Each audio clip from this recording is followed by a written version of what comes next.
Nani? Eh? Unataka si tunaingia. Ni nini uko naambia hivyo? Mama yako. Mama.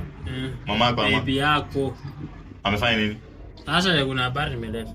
Gani? Na ni habari njema. Umetoka wapi? Na tena ni hatari. Hatari. Umetoka kwa kiateka.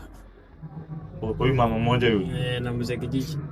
Wanasema waambie bibi yako aache kurusha vyakoko kwa watoto wa watu. Ngoja. Sikwambia uingie bibi yangu. Sina ingine nikupanga. Wewe, nataka unajua kama kufanya kwanza umenikasirisha. So wewe ulisema hautaenda kazi. Wewe kadhaa kukaa kwa plot ukiamka asubuhi ni kukaa kutembeza vidina.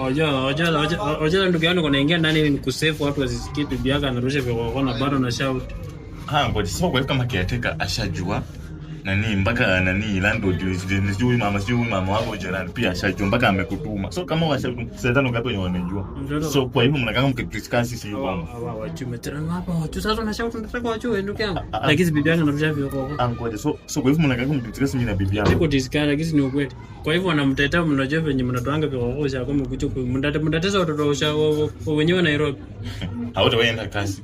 So wewe kazi wewe simamia hapo. Wewe kazi yako ni kutuma tu. Nimetaka kuona kama bibi yako hapo pia nimwambie.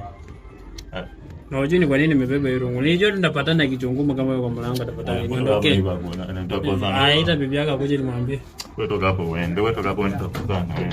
Lakini mwache kurusha kwa. No mchana wewe toka hapo uende.